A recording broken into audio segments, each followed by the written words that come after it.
Et c'est vrai de retrouver nos amis, de vous voir de visage, même qu'on vous reconnaît à peine puisqu'on est obligé d'être masqué. Mais c'est une joie d'être avec vous de cœur, c'est vrai.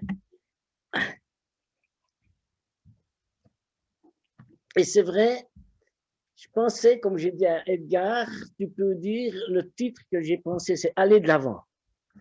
Et j'aimerais pas être systématique, mais j'aimerais m'arrêter sur les 2 derniers chapitres de l'Épître aux Hébreux. Les Hébreux, c'était quoi? C'était des chrétiens tirés du judaïsme et l'auteur leur écrit une épître que je vous encourage à lire. Euh, Pourquoi? Parce que l'été dernier, pendant le confinement, on s'est donné dans l'église à Colombier comme thème l'Épître aux Hébreux. Chacun dans son coin lisait l'Épître aux Hébreux et tous les dimanches, par Zoom, un donnait un résumé de 2-3 chapitres. Et j'ai trouvé tellement encourageant. Et en quelques mots, je ne veux pas être trop long dans l'introduction, mais cette épître brasse un tas de thèmes. Mais le plus important, c'est prouver la supériorité de Christ au-dessus de tout. Le judaïsme, c'était des ombres, et la vraie lumière, la vraie réalité, c'est en Jésus-Christ. Et on voit ces Hébreux qui étaient accrochés, comme on l'est peut-être nous, à nos habitudes, à notre arrière-plan. On dit, mais c'est comme ça. Et quelque part, l'Épître aux Hébreux dit, mais ça, c'était des ombres. La vraie réalité, c'est Jésus-Christ. Et je pense que chacun d'entre nous, on le réalise à travers nos années, que Jésus-Christ grandisse encore plus en moi, pour qu'il prenne enfin toute la place. On aime chanter, te ressembler, Jésus, mais on se rend compte qu'on a encore une distance. Et alors, j'ai un bref rappel des thèmes qui sont dans cet épître aux Hébreux. C'est le thème de la loi en contraste avec la foi. Et la preuve est faite tout le long de ce livre que la loi est faible, la foi est forte, est pleinement suffisante, alors que la loi est toujours insuffisante. Un autre thème qu'on trouve, c'est sans arrêt les anciennes alliances et la nouvelle alliance. Qu'est-ce qu'il fallait faire pour s'approcher de Dieu? Alors, on a tout l'Ancien Testament, il fallait des sacrifices, plein de sacrifices pour offrir, qu'il fallait renouveler sans cesse. Et l'apôtre vient leur dire, maintenant ça suffit. Un seul a suffi, celui de Jésus-Christ. Et c'est bien ce qu'ensemble on a rappelé ce matin par ce centre, ce mémorial, un seul sacrifice, le sacrifice de Jésus-Christ. Et alors, le thème central, c'est la valeur du sang. Et de nouveau, il est rappelé qu'il fallait offrir beaucoup de sacrifices. Imaginez les litres de sang qu'on coulait. Mais l'Écriture nous rappelle qu'il n'y a pas 1 gramme de sang qui a pu ôter le péché. Non, le pire, c'est que ça le remettait en mémoire. Ça le rappelait. Et cet épître nous dit, le sang de Jésus-Christ suffit. Il nous purifie de tout péché. Et c'est ce que l'apôtre Jean reprend en 1 Jean 1, verset 17. Le sang de Jésus-Christ nous purifie de tout péché. Et on voit sans cesse aussi dans cet épître, on navigue entre coupable et gracié. Et dans la loi, on n'avait jamais la certitude d'être gracié. Il manquait toujours un petit truc. Tandis qu'aujourd'hui, on a la certitude d'être pleinement gracié. Pourquoi? Parce que l'œuvre de Christ est pleinement suffisante. Et puis, dans la loi, sous l'Ancienne Alliance, les Juifs, les Hébreux, il fallait toujours un intermédiaire pour s'approcher de Dieu. Il y avait besoin d'un prêtre, il y avait un cheminement pour arriver au lieu très saint. Et dans le lieu très saint, il y avait que le souverain sacrificateur, une fois par année, qui pouvait y aller. Et aujourd'hui, sous la grâce, on est la liaison directe. Chaque homme, chaque personne par une liaison directe avec Dieu. Comme on a avec nos téléphones, c'est encore mieux. La pile tombe jamais en panne. Alors, C'est très gentil.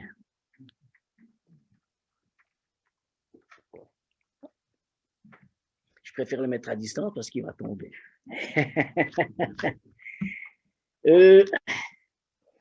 J'aimerais vous résumer quelques points de ces chapitres 12 et 13, où on le voit, l'idée c'est aller de l'avant. Avec l'idée, Edgar a lu sans savoir un verset à Hébreux 12, verset 2, mais moi je prends le 1. Fixant les yeux sur Jésus. Je peux aller de l'avant qu'en fixant les yeux sur Jésus. Vous savez, on tire toujours derrière nous plein de casseroles, plein de problèmes qui ne sont pas réglés. Et puis ces casseroles, elles font du bruit, puis elles m'empêchent d'aller de l'avant. Mais c'est qu'en fixant les yeux sur Jésus que je pourrai aller de l'avant. Et ce sera à moi de vivre de ma foi et pas de celle des autres.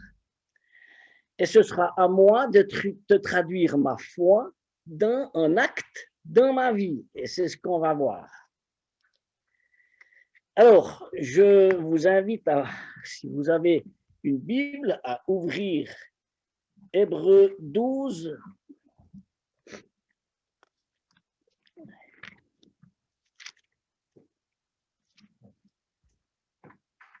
On va lire ces quelques premiers versets. Hébreux 12, versets 1 à 4. C'est pourquoi nous aussi, ayant une si grande nuée de témoins qui nous entourent. Ah d'ailleurs, en parenthèse, cette nuée de témoins, c'était tout le chapitre 11, tous ces hommes de foi. Mais on a aussi dans nos vies des chrétiens qu'on connaît puis qui nous ont encouragés, des hommes et des femmes de foi. C'est pourquoi il y a une si grande nuée de témoins qui nous entourent, rejetant tout fardeau et le péché qui nous enveloppe si aisément, et courons avec patience la course qui est devant nous, fixant les yeux sur Jésus. Je m'arrête là, je continue après. Courons avec patience, mais pour courir, il faut se libérer, rejetant tout fardeau qui nous enveloppe. Ah, si facilement. On est si facilement emballé par le péché, freiné, hélas. Et il y a alors justement ce côté de rejeter. Et comment le rejeter? C'est en y pensant tout le temps? Non, c'est en fixant les yeux sur Jésus. Et je crois que ça, c'est important. Fixant les yeux sur Jésus, le chef est le consommateur de la foi. Ou bien celui qui fait naître la foi, dans d'autres traductions, et qui l'amène à la perfection. Ça, c'est vraiment la clé. Fixer les yeux sur Jésus. Ça ne vous arrive pas souvent de regarder en arrière? Puis c'est lourd. On se dit, mais zut. Et puis, qu'est-ce qu'on faut faire?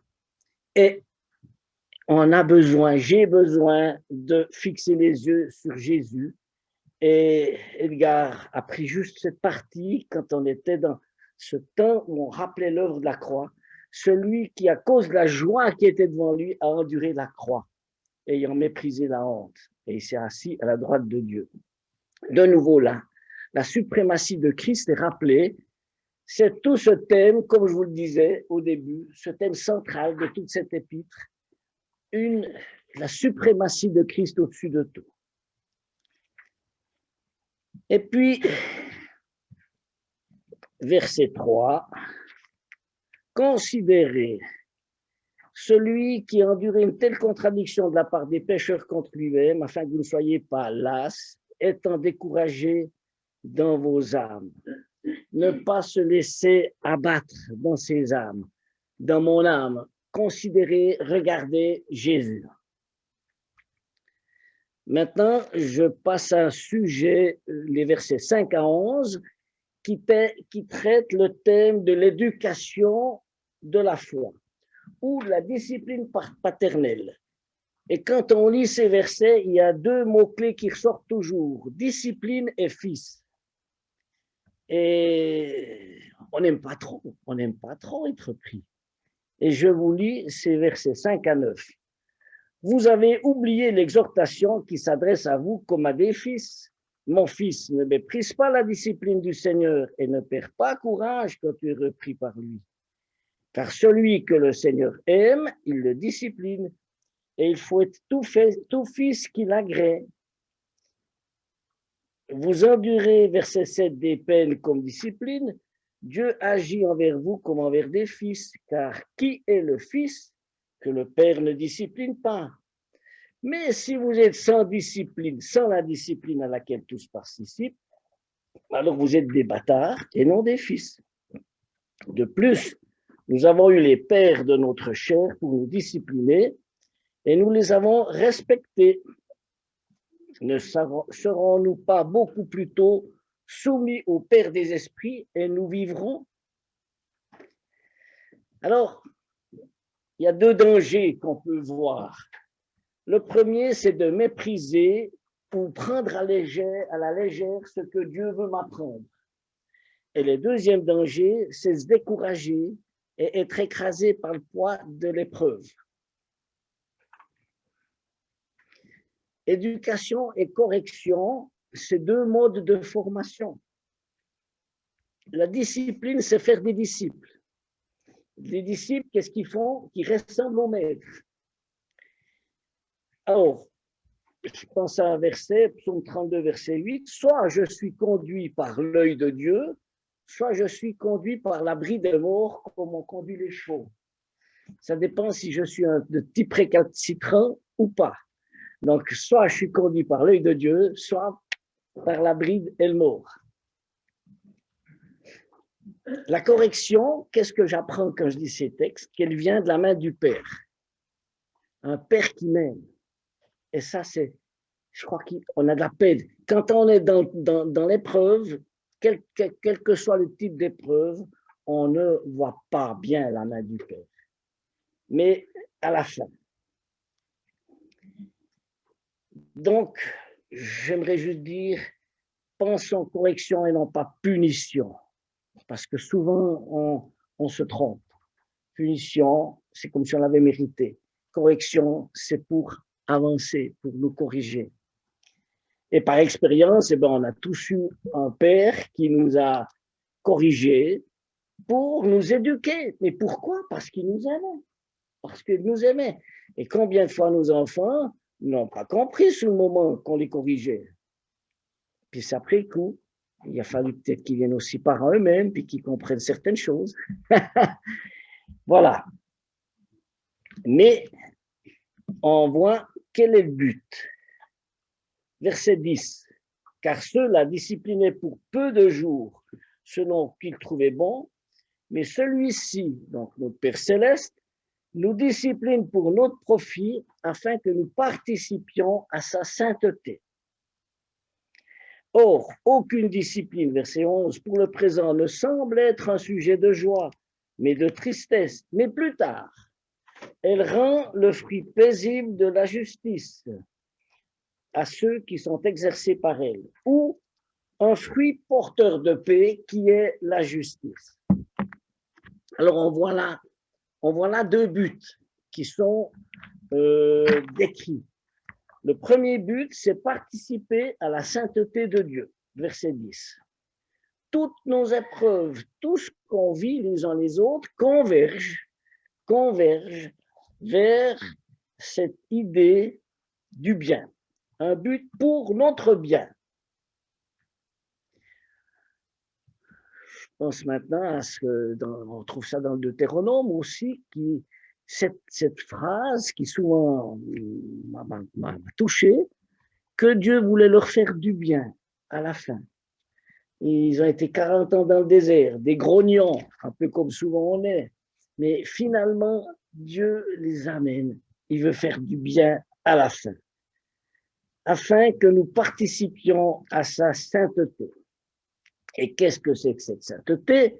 Eh bien, c'est une entière consécration à Dieu, séparée du mal. Vous savez, Dieu met la barre très haut. Hein? Il n'y a pas de demi-mesure.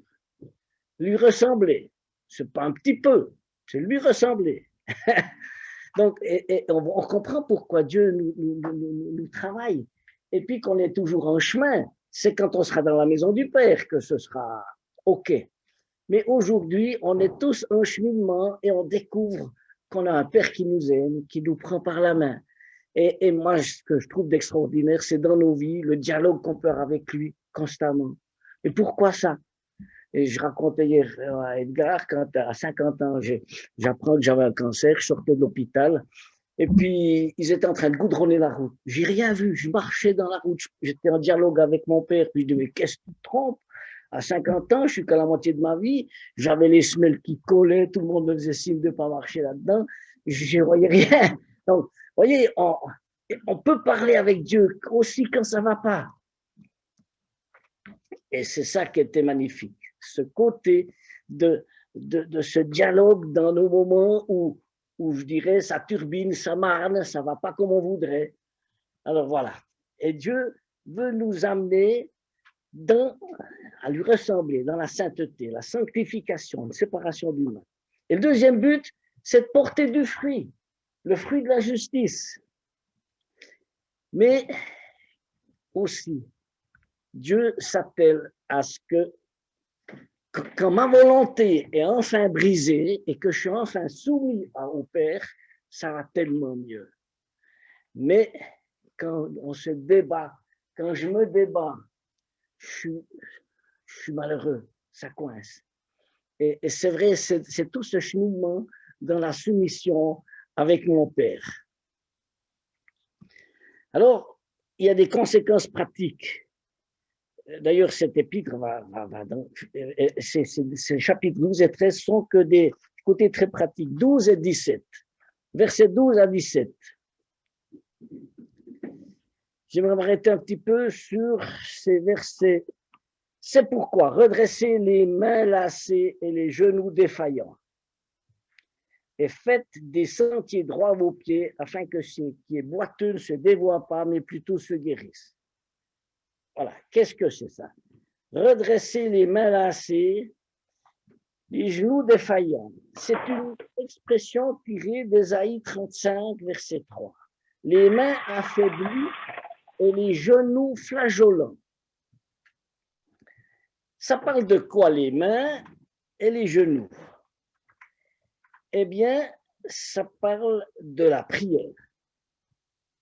Les genoux, les mains, la prière. Vous remarquez, un peu comme on le remarque dans toutes les églises chrétiennes, le parent pauvre de nos vies d'église, c'est le moment de la prière. Et pourtant, je me souviens qu'on faisait un travail, on servait le Seigneur, et un de ceux qui étaient avec moi nous dit, j'aimerais juste vous rappeler une chose, on va faire quelque chose, mais souvenez-vous, le vrai travail, c'est la prière, servir, c'est récolter les fruits. Le vrai travail, c'est la prière, servir, c'est récolter les fruits. Et j'ai tellement apprécié de partager ce temps de parcours alpha avec vous et de savoir que derrière, il y avait une équipe qui priait. Et je pense que c'est la clé. Et ça, c'est un bel exemple pour tous nos services chrétiens. La prière. La prière. Redresser les mains, lasser les genoux défaillants. Ah. La prière reste le parent pauvre dans la vie de l'Église. Et puis aussi, j'ai noté une pensée de Bonhoeffer qui dit ceci, la prière ne remplace pas l'action, mais c'est une action que rien ne saurait remplacer. Je vous le relis. La prière ne remplace pas l'action, mais c'est une action que rien ne saurait remplacer. Donc, on doit s'encourager, redresser, fortifier pour que la prière, les genoux fatigués, flageolants, soient toujours présents. Les sentiers droits, ça parle d'une marche, de la marche pratique, de la marche par la foi et de notre service chrétien. Voilà. Alors, on voit bien là, redresser, travailler, encourager. Et puis, après, c'est le verset 14, poursuivez la paix avec tous et la sainteté sans laquelle nul ne verra le Seigneur. Ou comme on trouve dans le psaume 34, recherchez la paix, recherche la paix et poursuis-la. C'est quoi pratiquement? C'est éviter les discussions et les querelles qui détruisent la vie spirituelle. C'est chercher les points où on est d'accord. C'est trop facile de chercher les points où on n'est pas d'accord. Et regardez, 20 siècles d'histoire de l'Église, 20 siècles d'histoire de division. C'est tragique. Ben, il a réussi, il n'a pas besoin de beaucoup. Quoi? Dieu a dit. C'était le premier mot que Satan a dit à Ève. C'est insinuer le doute. Alors, on est appelé à poursuivre la paix avec tous. Donc, c'est un effort, il faut le rechercher. C'est avoir cet esprit de douceur du Seigneur Jésus. C'est assez frappant quand on lit dans les évangiles la manière dont il s'exprimait, même avec ses opposants, avec une douceur, mais parfois une question qui les coinçait complètement. Mais c'est assez frappant. Ne pas insister sur ses droits. Et on a la même pensée en Romains 14, verset 11, recherchons ce qui contribue à entretenir la paix. Recherchons à ce qui contribue à entretenir la paix. Et puis, il y a cette question qui n'a souvent pas été bien comprise, la sainteté sans laquelle nul ne verra le Seigneur. Quelqu'un me disait, alors, si je ne verrai pas le Seigneur, je n'irai pas au ciel. Non, ce n'est pas ça. Ici, c'est sans la sainteté, il n'existe pas de contact ou de communion avec Dieu. Le péché dans ma vie, qu'est-ce qu'il fait? Il me coupe de la joie, il me coupe de la communion avec Dieu. Je dis toujours, le petit péché a cette grande faculté de m'enlever la joie. Et c'est vrai, veillons, réglons nos vies chaque jour avant que le soleil se couche pour que nos vies soient dans la lumière avec Dieu. Verset 15. Veillant de peur que quelqu'un ne manque de la grâce de Dieu, de peur que quelques racines d'amertume bourgeonnant en haut ne vous troublent et que par elles plusieurs ne soient souillés. Veillez, prendre garde, que personne ne manque de la grâce de Dieu ou ne se prive de la grâce de Dieu. Jamais même lu ou arrive en retard quelque part. On ne prend pas le train de la grâce quelque part. De peur que quelques racines d'amertume, ah voilà, ça c'est un sujet fort. Les racines d'amertume, on ne les voit pas, mais elles travaillent sous terre, dans nos cœurs. Je rumine, je travaille, et qu'est-ce que l'Écriture nous dit? À un moment donné, ça bourgeonne, ça sort. Et qu'est-ce que ça fait? Ça fait du tort, ça trouble. Et on peut prendre une référence en Deutéronome 29, verset 17, où il est parlé qu'il n'y ait pas parmi vous des racines qui produisent du poison et de l'absinthe. Donc, les racines d'amertume, elles font jamais du bien. Elles vont forcément créer du tort, tôt ou tard. Mais elles vont faire du tort pas qu'à une personne. C'est un poison, c'est un poison. Et on se rend compte que dans nos vies, la jalousie entre frères et sœurs, la médisance, le refus de pardonner, ça produira des années plus tard du trouble chez beaucoup de chrétiens. Et que de familles sont empoisonnées, que d'églises sont empoisonnées par ce type de racines qu'on a laissé travailler. C'est un mal très, très contagieux. Et c'est quand même frappant qu'il y a cette expression veillant, veiller, vigilance d'abord personnelle, mais vigilance collective, veiller les uns sur les autres, s'encourager à ce qu'il passe cette destruction souterraine qui se passe. Et ça, c'est comme frappant dans cet épître aux Hébreux qui parle de la suprématie de Christ, on en vient à parler de nos vrais problèmes de chrétiens. Eh bien là, de nouveau, je rejoins, comment s'en sortir? Fixant les yeux sur Jésus. Et puis on voit quelles sont les priorités.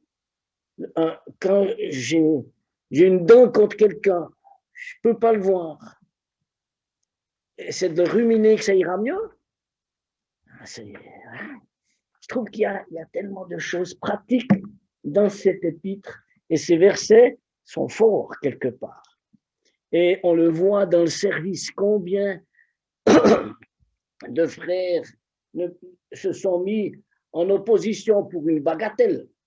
En général, si vous remarquez, c'est toujours une bagatelle. Et au final, qu'est-ce que c'est? L'orgueil. Je veux avoir raison, plus que l'autre. Et finalement, il y a des vies entières qui ont été détruites, des familles qui sont détruites, des églises qui sont détruites. Qui c'est qui a gagné? Ben, c'est l'ennemi, c'est Satan. Il n'a pas besoin de beaucoup, il laisse faire en souterrain. Et c'est pour ça, dans ma vie chrétienne, dans ma foi pratique, demandons, veillons, je pense à ce que David disait, sonde-moi, Dieu, et regarde dans mon cœur s'il y a quelque chose qui n'est pas droit, et révèle-le-moi. Il ne le dit pas comme ça, mais c'est ça que ça veut dire, psaume 139 à la fin. Sonde-moi, Dieu, regarde-moi. Je te donne un droit de regard dans ma vie, Seigneur, et dis-moi où ça coince. C'est ça que ça veut dire.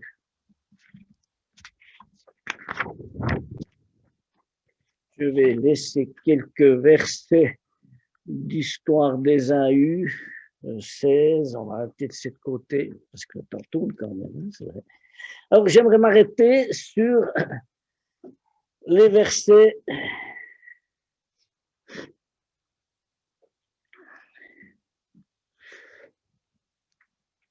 quelques mots très brefs des versets 18 à 29.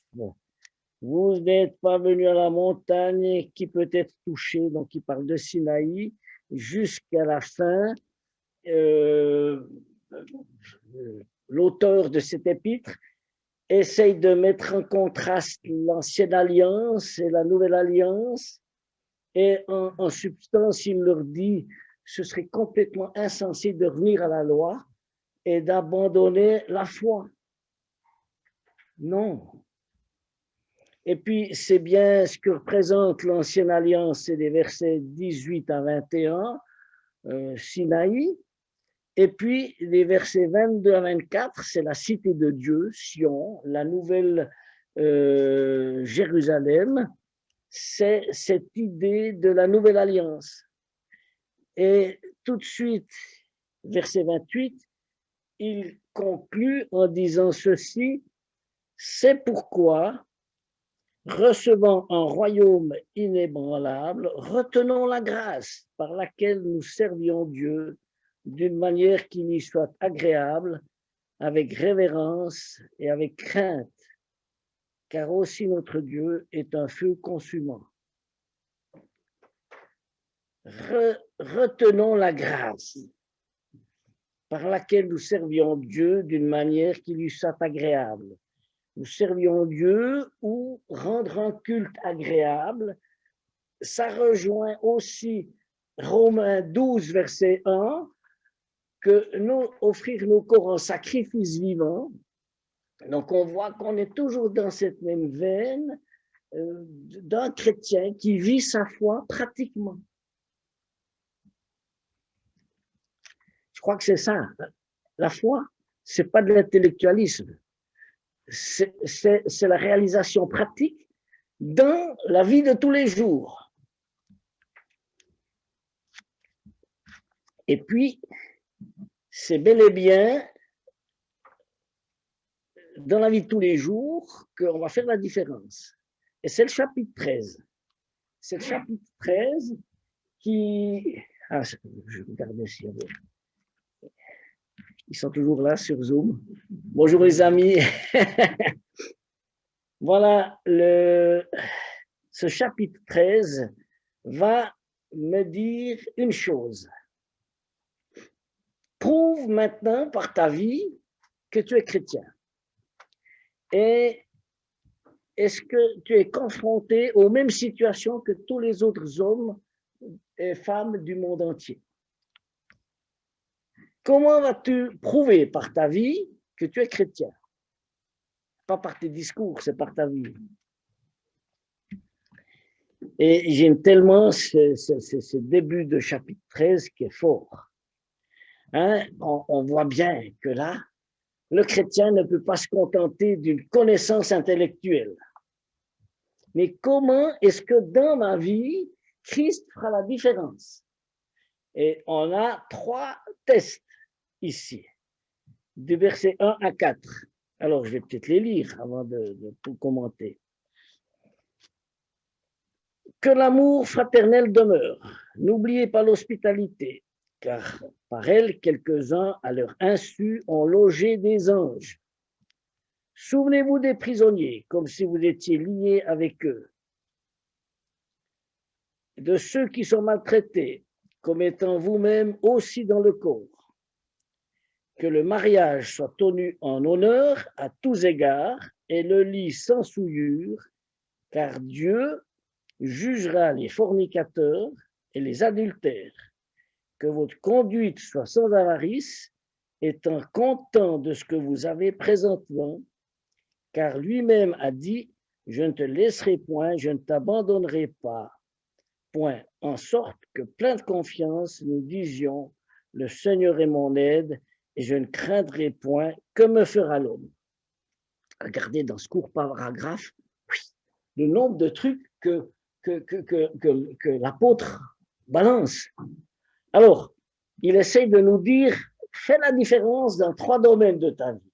Le premier, dans l'amour fraternel. Le deuxième, dans l'amour conjugal. Le troisième, dans l'amour des fausses richesses.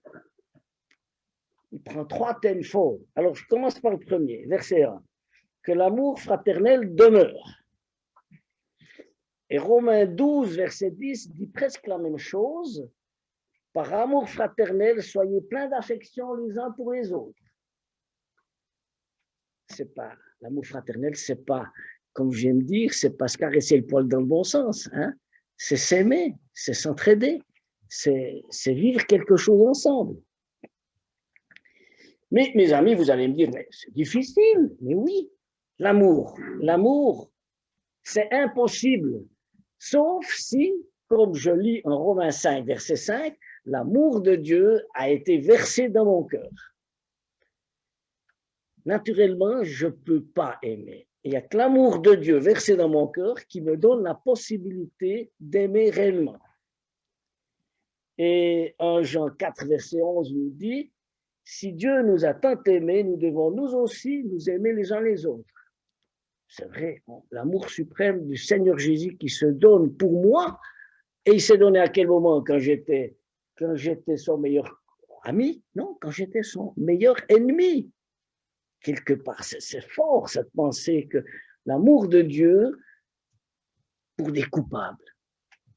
Mais alors après, ici, donc cet amour est versé dans nos cœurs par l'Esprit. Alors, aimer ceux qu'on aime, c'est déjà pas mal. Ça va encore, hein? Mais aimer les ennemis. Alors, c'est bel et bien ce qu'on lit dans le Sermon sur la montagne. Le Seigneur dit, vous avez entendu qu'il a été dit, moi je vous dis, aimez vos ennemis. Voilà. C'est pour ça que je vous disais, moi je suis toujours impressionné, Jésus met la barre très haut. Moi j'ai envie de dire trop haut, mais il la met très haut, il la met à sa mesure.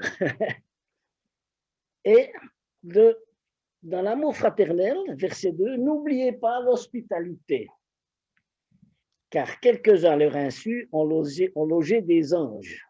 Alors, à propos d'hospitalité, Romains 12 aussi. Romains 12, c'est assez frappant, la similitude entre la fin de l'épître aux Romains, la fin de cette épître des Hébreux. Romains, c'est une épreuve explicative, théologique sur la progression du salut, puis elle termine depuis le chapitre 12 à 15, très pratiquement aussi, comme ici l'épître aux Hébreux. Et dans ce verset 13 des Romains 12, exercer l'hospitalité avec empressement. Ah, ça m'a frappé ce petit mot, avec empressement. Est-ce que ça me vient à l'idée tout de suite? Et puis 1 Pierre 4, verset 9 nous dit, ajoute, sans murmure. Ouais, mais j'ai quelque chose aujourd'hui, je peux pas, ça tombe toujours mal, je t'invite très bien, mais ça va pas. Avec empressement, sans murmure. Donc, je trouve intéressant ces expressions parce que ça correspond tellement à la réalité de nos vies. On voit, j'ai besoin d'être animé par l'amour de Dieu qui est dans mon cœur. Et puis, c'est tout simplement l'hospitalité, l'amour fraternel mis en pratique, mis en action. Et c'est quand même frappant, Dieu a prévu un moyen simple pour qu'on puisse manifester l'amour, partager l'amour que j'ai reçu en Jésus-Christ. Mais vous remarquez, il est noté que certains, à leur insu, ont logé des anges. Je ne sais pas si ça vous est déjà arrivé. Vous savez ce qu'il faut faire pour éventuellement loger des anges? Il faut loger des inconnus. Il faut loger des inconnus. Et je pense qu'Edgar et Hélène n'ont pas logé des anges, hein, parce qu'on se connaît. Donc... Mais ça m'a frappé. Prendre le risque d'inviter des inconnus. C'est bien ce qu'on voit qui est arrivé avec Abraham. Et puis, souvenez-vous des prisonniers, comme si vous étiez liés avec eux, de ceux qui sont maltraités comme étant vous-même aussi dans ce corps. Se souvenir des prisonniers. C'est vrai, c'est quelque chose que peut-être on oublie. Prier pour les prisonniers, les visiter, c'est tout un pan de l'amour fraternel qui peut se vivre aussi. Maintenant, le deuxième volet, c'est l'amour conjugal. Que le mariage soit tenu en honneur à tous égards, le lit sans souillure, mais Dieu jugera les fornicateurs et les adultères, tout ce qui touche à l'immoralité sexuelle. Alors vous imaginez, ça aujourd'hui, c'est un grand sujet de débat de notre société. Parler de fidélité, de mariage entre un homme et une femme, c'est dépassé. On a tous les styles de genre, on a la notion du concubinage, le mariage est bafoué. Regardez, et quel est le résultat? Le résultat, c'est la destruction de la famille. Et si la destruction de la famille a lieu, c'est la destruction de la société. Et là, une fois de plus, l'ennemi a gagné. Une fois de plus, l'ennemi a gagné. Donc, prenons au sérieux cette notion de faire la différence dans nos vies, dans notre mariage, dans la fidélité l'un à l'autre, dans la pureté de nos pensées, parce que quelque part, ça commence d'abord dans la tête et dans le cerveau, l'immoralité. C'est fort, cette expression de ce mariage qui est bafoué, ce lit sans souillure, et c'est Dieu qui voit tout et qui jugera. Donc, on est encouragé à ce que le mariage soit respecté chez tous. Mari et femme fidèles l'un à l'autre. Qu'est-ce que ça veut dire? On retrouve souvent cette expression dans l'Écriture. Fidèles l'un à l'autre. Et on voit bien j'ai besoin d'y travailler et d'y réfléchir pour le vivre avec le Seigneur, pour être dans la liberté, mais dans la joie et dans la paix que Dieu nous donne. Et on connaît, comme je disais, hélas, autour de nous, tant de familles brisées, tant de familles qui souffrent parce qu'il y a eu le mépris l'un de l'autre et l'infidélité.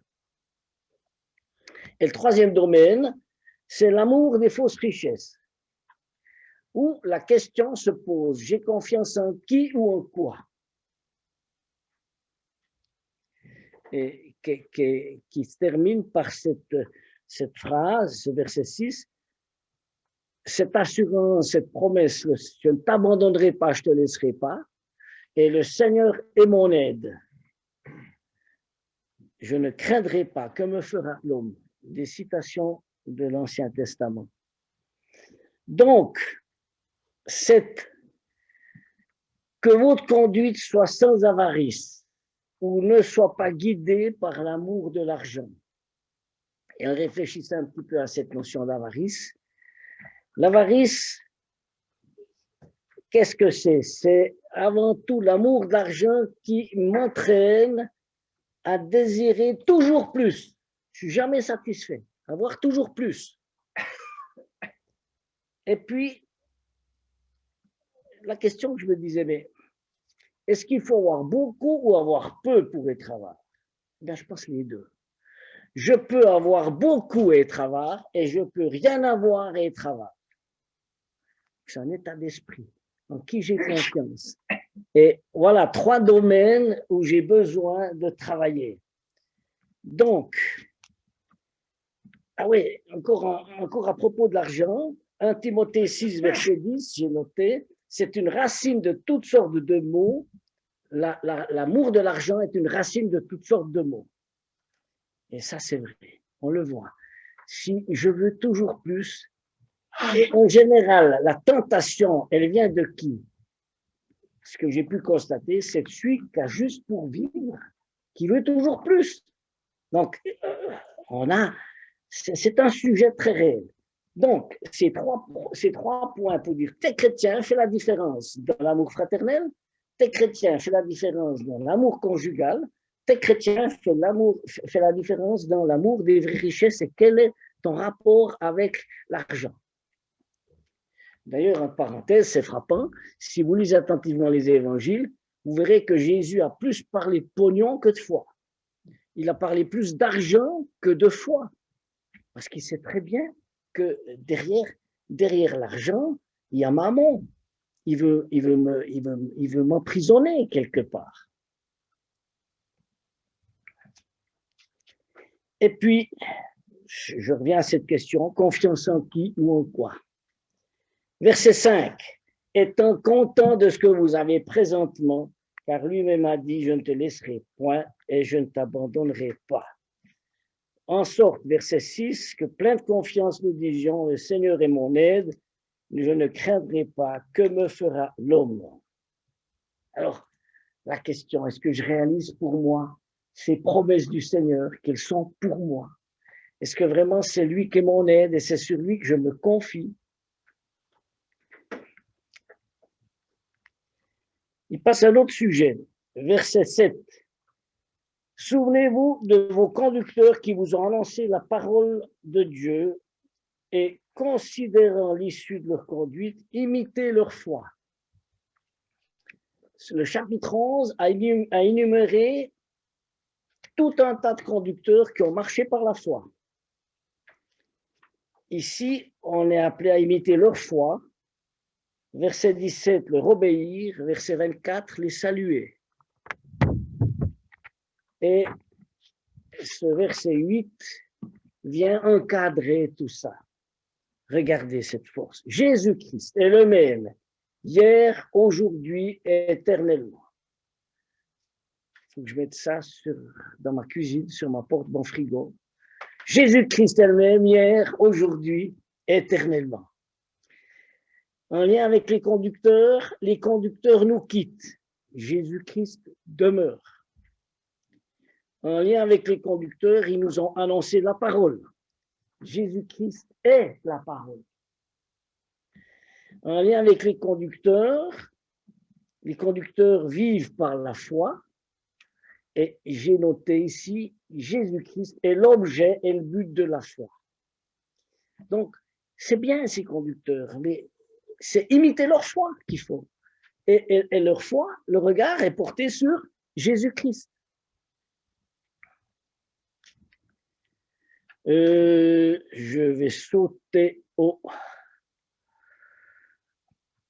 verset 15.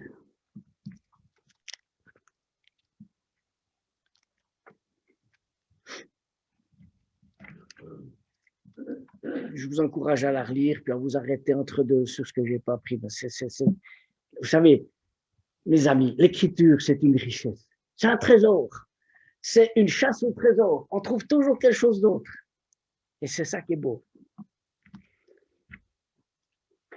Quels sont les sacrifices auxquels Dieu prend plaisir? Eh bien, on le voit dans ce verset 15.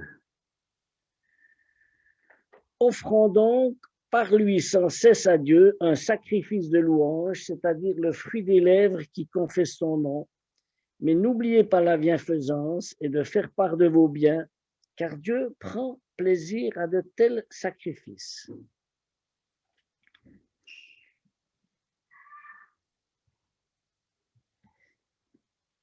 Celui qui prend conscience de l'immense grâce de Dieu, du grand cadeau que Dieu m'a fait en me donnant sa vie, en mourant sur la croix pour moi, la question que je me pose et que je vous pose, est-ce que je peux me taire à l'heure de la louange?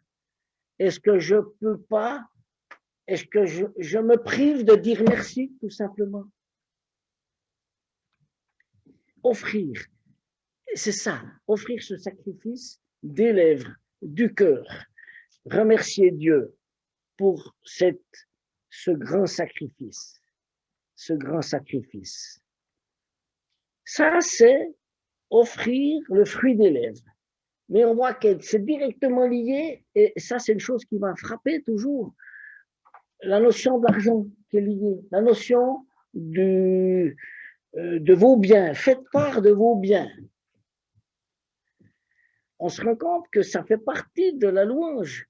Je remercie le Seigneur, mais en même temps, je fais part de mes biens qui sont peut-être qui vont dans la collecte pour aider des personnes qui sont au service du Seigneur, pour aider ceux qui sont nécessiteux, pour ceux qui ont des besoins. Ça fait partie du même, comment est-ce qu'on dit, de la même adoration.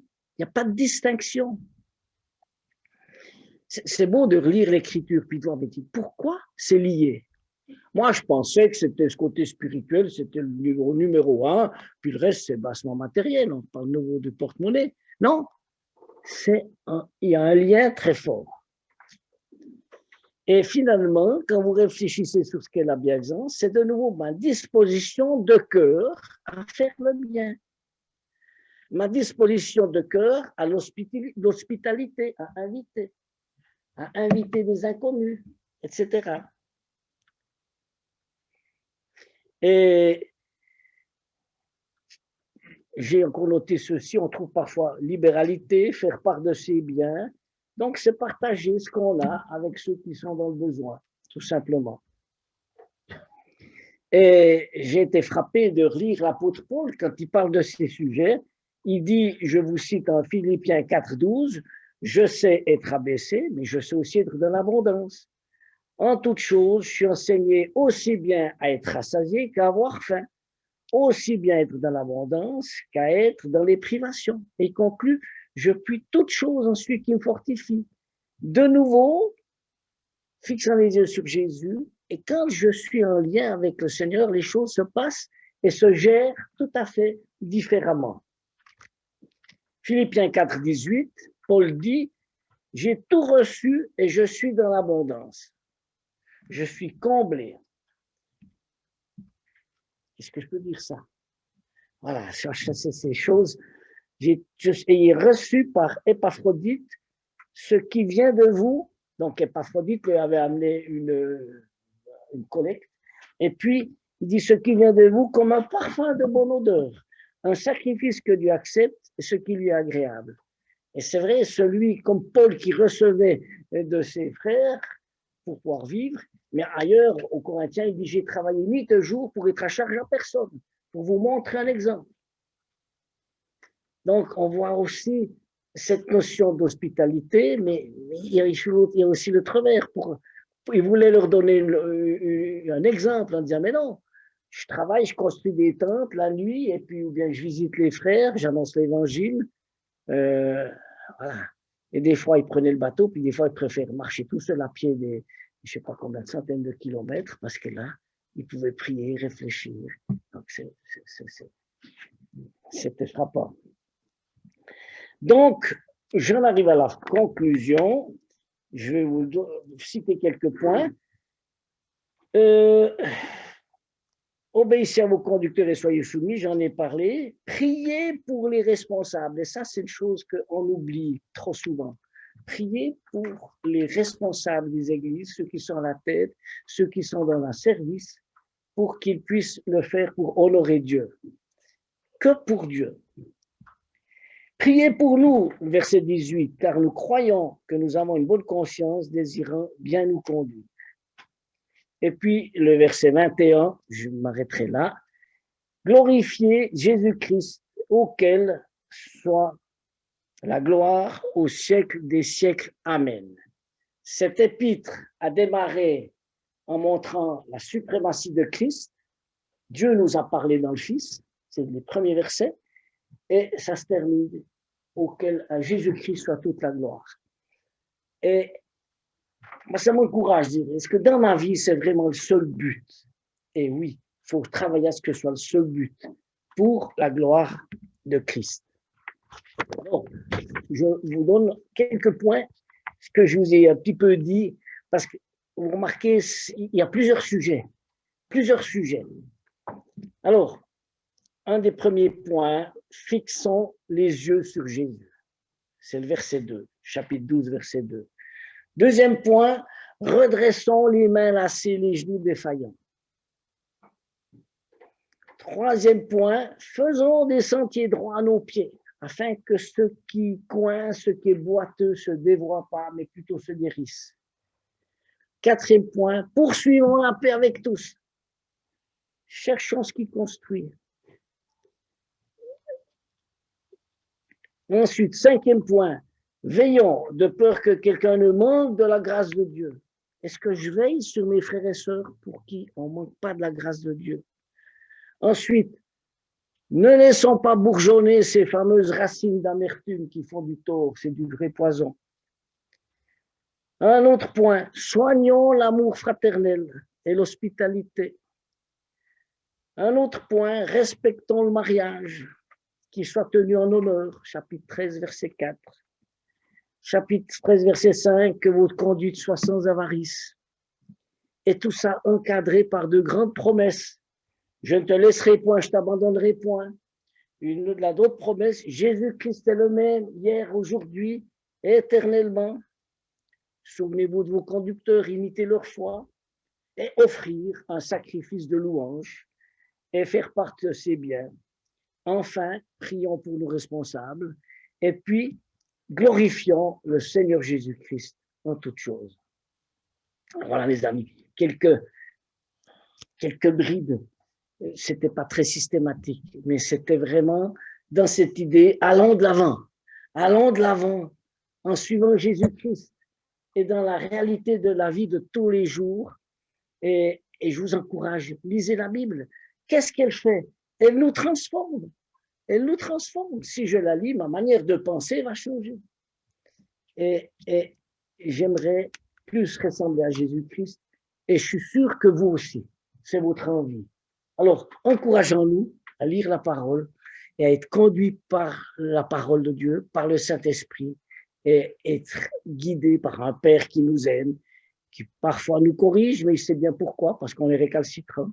Il tire un peu sur le bras, la bride, ça fait mal aux dents. Mais on a un Père qui nous aime.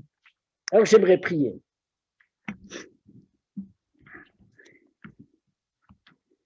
Merci, notre Dieu, de nous aimer, parce que tu veux nous amener à la ressemblance de ton Fils Jésus-Christ. Et merci de nous aider, de nous conduire par ton esprit pour que les Écritures s'ouvrent à nous, que nous puissions mieux comprendre ce que tu veux nous dire. C'est vrai, c'est pas toujours du premier coup, mais un autre passage en éclaire un autre, et nous te remercions pour ton amour, pour ta patience aussi, parce que des fois on traîne les pieds. Tu dois nous dire 15 fois les mêmes choses. Et Seigneur, merci parce que tu nous aimes. Merci parce que tu nous prends par la main. Merci parce que tu nous as donné un grand salut en Jésus-Christ. Et Seigneur, apprends-nous à faire la différence avec ceux qui sont dans nos vies parce que toi, tu habites en nous, parce que tu as touché nos cœurs et que dans nos vies de famille, dans nos vies de pratique, de notre profession, de notre manière de vivre avec nos voisins, Seigneur, tu puisses être celui qui fait encore et toujours plus la différence. Que nous puissions aussi te glorifier. Aide-nous à te glorifier. Aide-nous à vivre à ton honneur pendant que tu nous laisses encore sur cette terre. Père, c'est dans le nom de Jésus que nous te prions et que nous te remercions. Amen. Amen.